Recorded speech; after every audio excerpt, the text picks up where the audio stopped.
মাননীয় প্রধানমন্ত্রী জনাব তারেক রহমান স্যার তিনি শপথের পরপরই তিনি জাতির সামনে বলেছেন যে আমরা সততা নিষ্ঠার সঙ্গে দেশ সেবা করতে চাই। আগে অনেকে মনে করতেন যে আমরা এদেশের মালিক, তারা মনে করতেন এবং তারা কখনো আমি আর আমার কথা বলতেন।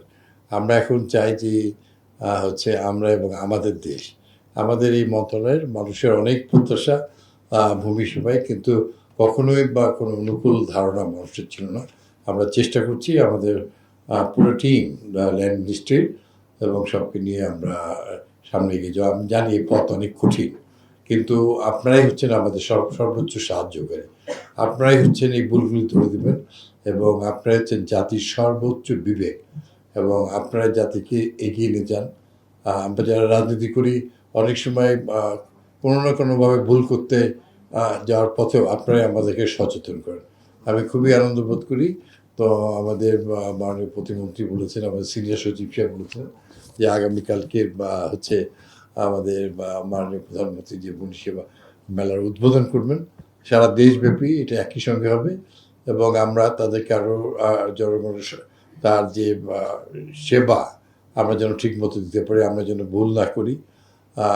আমাদের মধ্যে হয়তো বা নিচু লেভেলের অনেকেই বা আপনারা জানেন যে একটা পরিবর্তিত পরিস্থিতিতেও সারা দেশে কিছু কিছু যারা এই এই মন্ত্রণালয়ের সঙ্গে কাজ করে এবং তাদের অতীতে অনেক সংযোগ ছিল বিভিন্ন ভূমিদস্যু এবং বিভিন্ন যারা হচ্ছে হচ্ছে আমাদের এই ব্যবস্থাপনায় গরিব জনসাধারণের উপরে প্রকৃত মালিকের কাছ থেকে মামলা মোকদ্দমার মধ্যে দিয়ে লেনদি করে তাদেরকে তাদের সেই প্রত্যাশা পূরণ না হওয়া।